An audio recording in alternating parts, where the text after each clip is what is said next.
Hey there everyone, and welcome to the first of 2 episodes of Matthew Presents you'll be getting today. And of course we are continuing the best possible series, and we are going to be going through all the episode 13s in this episode. So sit back and enjoy.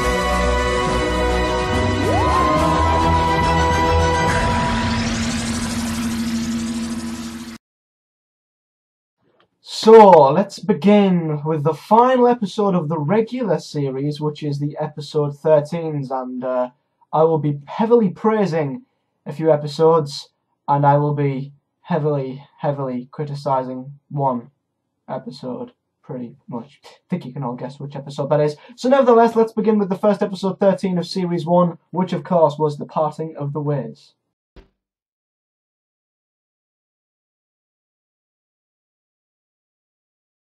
So to begin with The Parting of the Ways, again, like quite a few episodes I've spoke about in this series, I've already reviewed this before, so I'm not going to go into too much detail. You can go and find my review if you want to go into detail. But yeah, The Parting of the Ways, I think, is a lot better than Bad Wolf.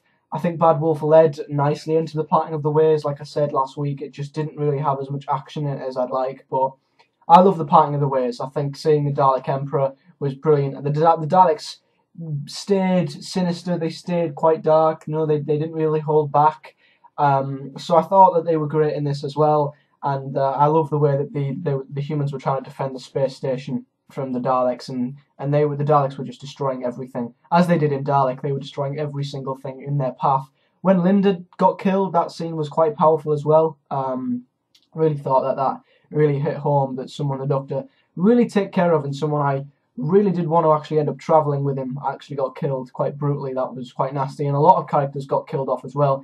So the Daleks were really at their darkest in this story. Too bad that they kind of lost that later on in further episodes. But yeah, I love this episode. I think when they got up to the top and the Doctor had a Genesis kind of moment when he was like, what are you, coward or killer? That was a really interesting moment. And Rose was also sent back home. I think that it's weird because so much happened in Parting of the Ways and hardly nothing happened in Bad Wolf, which is quite weird. But Rose fought her way back, of course, and despite Jack getting killed, she brought life, which disintegrated the Daleks. I don't know why, but sometimes I think that maybe Rose having the power to literally turn the Daleks into dust, sometimes I think that could be quite cop-out, but in other ways, I kind of think that worked. So I really enjoyed this episode. I thought it worked well, and of course the regeneration at the end was brilliant. It wasn't overdone. It was a great regeneration. So I'd probably give Parting of the Ways a 9 out of 10.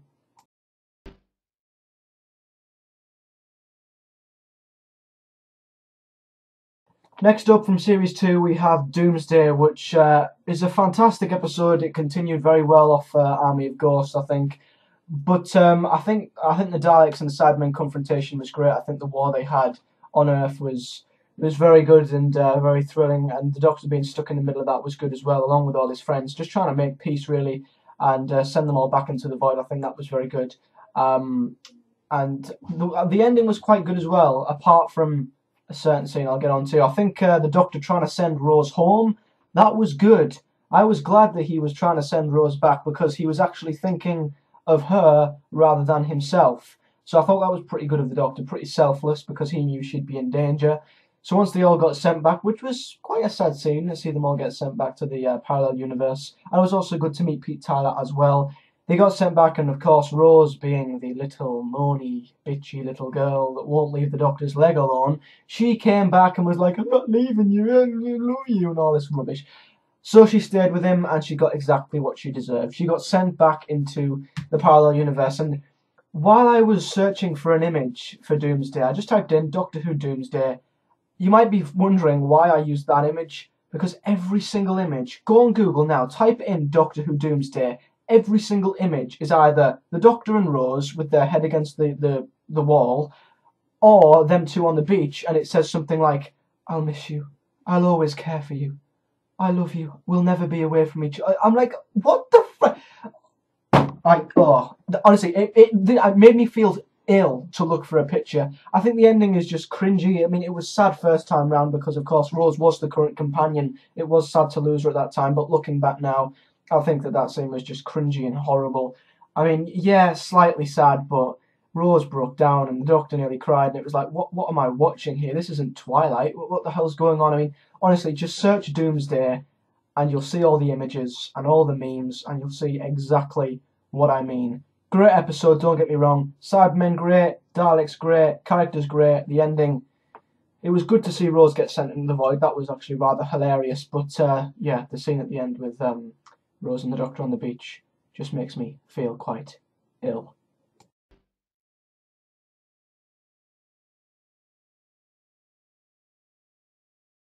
Now into Series 3 with the last of the Time Lords, and many people may count this episode as a Doctor Light episode, really. The Doctor wasn't in it that much, he was stranded, and this was a Martha-based episode, and I have no problem with that whatsoever. I think Martha being the main focus in the finale is exactly what her character needed, and I think she did a fantastic job of doing that. The Master being on top of the world literally was also great as well. I mean, to see 1 year later what he'd actually done to the world, I thought was brilliant. I think it really showed how powerful the Master really was, and everything about this episode was good. The Jones family being imprisoned, it continued so well from the Sound of Drums, because we saw that there was literally everyone had lost hope, and it was one of the very few times the Doctor literally had nothing apart from his companion.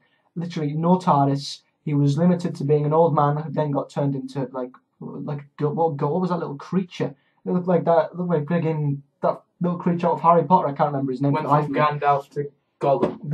Gollum. 2 Lord of the Rings characters in a matter of seconds. Wow, and Dobby, that's the one, Dobby. So yeah, the Doctor kind of went from being the very attractive David Tennant to pretty much being Gollum, which was weird. But apart from that, I thought it was very interesting to see the Master literally take control of everything. But I love the scene when Martha came back onto the ship and used the countdown.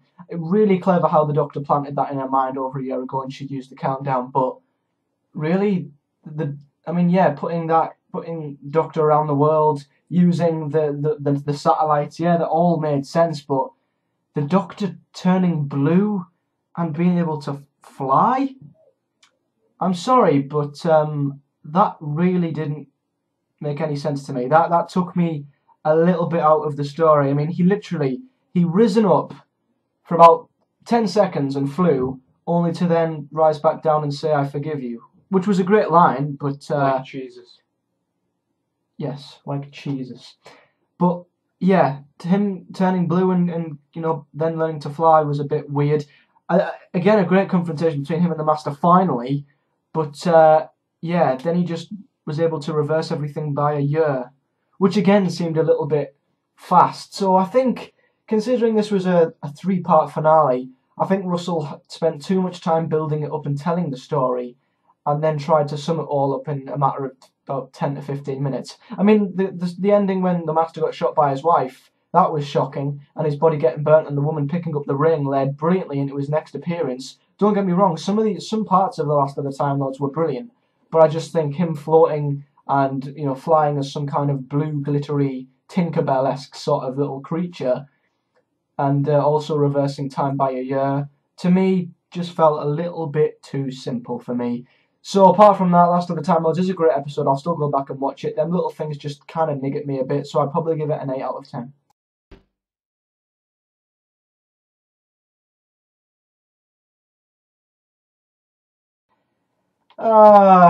Journey's End. Well, this is a very interesting one. An episode I used to really, really love, and I still do in certain parts of it, but there are certain parts that really frustrate the hell out of me. I mean, the actual story itself with the Daleks it continued really, really well from Stolen Earth. I think it went brilliantly well. It started off from where it left off with that brilliant cliffhanger as well. So I thought it was really good seeing them all in the Dalek Crucible. I thought that was very good. But the reasons why I dislike this is how it all ended. Once again, I think Russell may be bitten off a bit more than he could chew, and the ending to Journey's End, the ending to the plot, I didn't like at all. All the companions emerging with Davros was brilliant. Seeing them all trying to help was great. But Donna, once again, another episode I've reviewed. I mean, the whole Dr. Donna thing at work, the meta crisis growing into her worked brilliantly.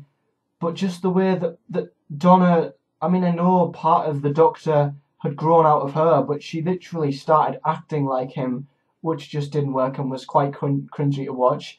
She started saying loads of long words and flicking loads of switches, and somehow that made the Daleks spin around saying, "Help me," looking completely stupid. I mean, the ending just literally humiliated the Daleks. I mean, Series 3 and Series 2, the Daleks weren't as scary as they were in Series 1. And I think their scariness really did come back in The Stolen Earth. I mean, that scene when they exterminated that house with the family in and literally blew them up was like, oh my god, what the hell is this? The Daleks are pretty much at the height of their power, quoting the Doctor in that very episode.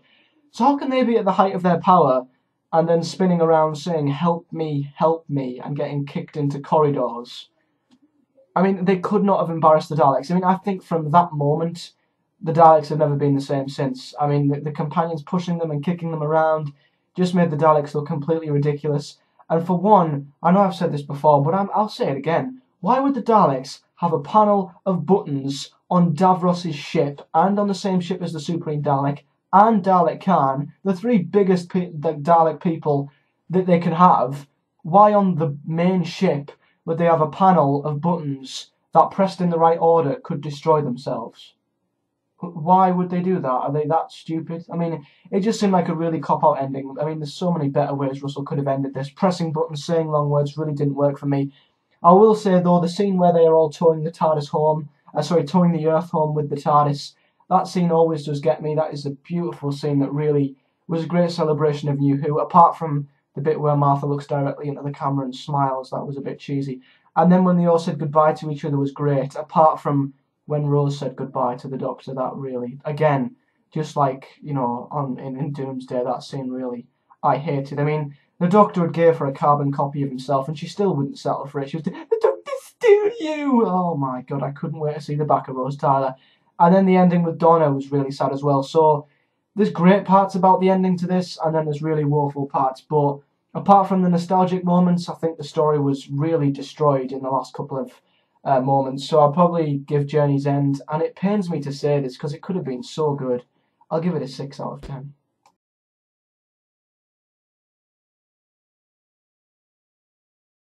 Now, I spoke extremely highly of the Pandorica Opens last week, and the Big Bang. I just think Moffat kind of he got himself a little bit confused with the Big Bang, and I think that after the brilliant build-up that was the Pandorica Opens, he kind of thought to himself, oh, how do I end this? I don't know, I'll make it up as I go along. That's what the Big Bang felt like to me. I find it so difficult watching this episode.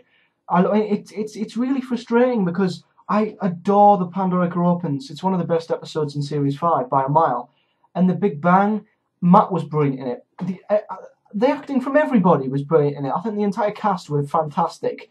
But the story itself, it's just a hard episode to watch. And I can imagine that I may be in the minority here. I might be one of a few people who actually find it difficult to watch. A few of you out there might be like, you know, because people are different with different episodes. Some they can understand, some they can't. I understand the Big Bang, but I just find it really difficult to watch. I think you've really got to. The first few times I watched it, I felt like I had to really focus on watching it. And some episodes I like episodes to make me think. Of course, otherwise, you know, what would Doctor Who be if it didn't make you think? But I think the Big Bang was just too timey-wimey, and I think it was just too all over the place, a bit messy. And the one scene I do love, though, is the ending with Amy's wedding, and as well when the Doctor goes back to when she's asleep, when Amelia's asleep, and he talks to her. I think that's really lovely. That's a beautiful scene. It really is. And the wedding as well, when Amy remembers the Doctor and everyone thinks she's crazy. And then the TARDIS makes that noise. I get goosebumps every time. That scene always gives me the chills at the end when the Doctor turns up to their wedding, apart from when Amy goes to kiss him. On her own wedding day, really? But yeah, The Big Bang, I think, is an episode that It's a slight guilty pleasure of mine. I really do like to watch it because there's some standout scenes. I just think it's a little bit messy in parts, and some parts of it are a bit difficult to follow and a bit difficult to watch. So as much as the plot isn't to my taste, there are some moments in this that I really, really like. So I'd probably give The Big Bang a 7 out of 10.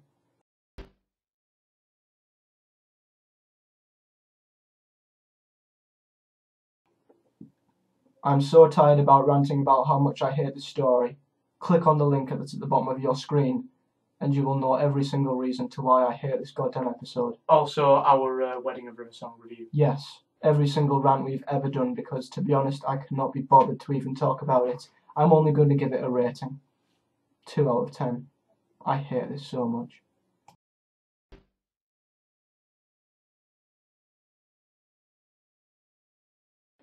Now onto The Name of the Doctor, which without a doubt was one of the bright sparks and positives about Series 7. So much that I think the poster you can see on the screen right now was actually released exclusively, separately apart from the other posters, I think. But apart from the next time trailer after Nightmare in Silver not looking that promising, you can't really, look forward to an episode that has a name like The Name of the Doctor. I mean, that episode and that title in itself is enough to drag any Doctor Who fan to watch it. And despite us all thinking that his name might be revealed, it wasn't, and loads of people mourned because they thought that The Name of the Doctor was a trick into making people watch it. It was actually quite deceiving because in the final moments of this episode we actually found out why it was called that, which was very cleverly written. The acting from everyone was just amazing, especially Matt. He was just on top form, well, isn't he always, Matt Smith? And a very unique episode that was based around the Doctor as well, which we don't get very often. To see his grave as well is quite, I don't know, it's quite powerful, quite deep, to see his reaction as well when Clara mentioned Trenzalore. He broke down in a way we've never seen before, which really showed how much it meant to the Doctor, and Matt Smith's acting, once again, was just outstanding. But I thought Trenzalore was a great setting. The Whispermen I really liked. I mean, there was some points where they made me jump out of my skin, and you can't talk about this without talking about the ending. I think the Great Intelligence was great as well. I think in The Snowman he was a little bit panto-esque, but I thought he was very good in the Name of the Doctor. Him and the Whispermen worked brilliantly together. And of course the end scene where we got to see Clara going into his time stream as well, seeing all the past Doctors, was a very nostalgic scene on top of the opening title, like the opening scene before the titles. We found out that Clara was the one who actually told the Doctor which TARDIS to use. I mean, that was just such a beautiful moment that will stand out in Doctor Who history when we got to see the CGI'd first Doctor finally return on screen to talk to Clara. Was just so well worked. They really did put a lot of effort into this episode with all the CGI and stuff, and all the, the doubles that appeared inside the time stream, along with the ending with John Hurt's Doctor, which caused debate and caused the internet to practically blow up with theories. I mean, our channel went insane as soon as that episode went up. So yeah, The Name of the Doctor is a fantastic episode, one of my favourites in New Who. River was wasted in this. She was only there to really say the Doctor's name and open his tomb, and then they had a very lovey-dovey scene, which I am not the greatest fan of. But apart from that, I think it had some real standout scenes, and yeah, The Name of the Doctor is a fantastic, nostalgic episode, and it led into the 50th brilliantly. So yeah, The Name of the Doctor, 9 out of 10.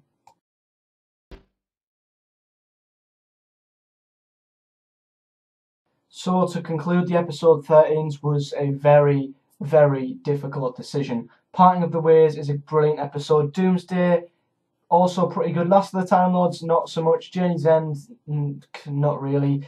The Big Bang, I've really recently had a newfound love for it. I don't know why, but I've recently just gained a real guilty pleasure for The Big Bang. But still, I think that episode was a little bit messy.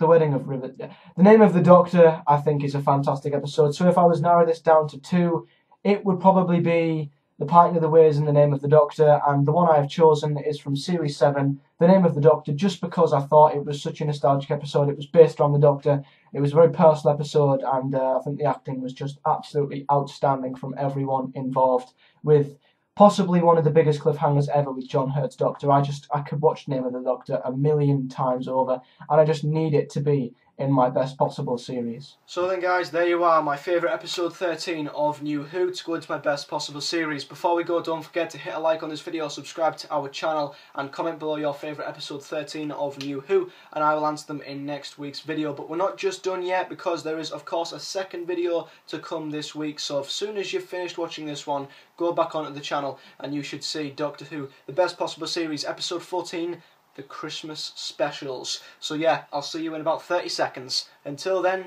see you in 30 seconds.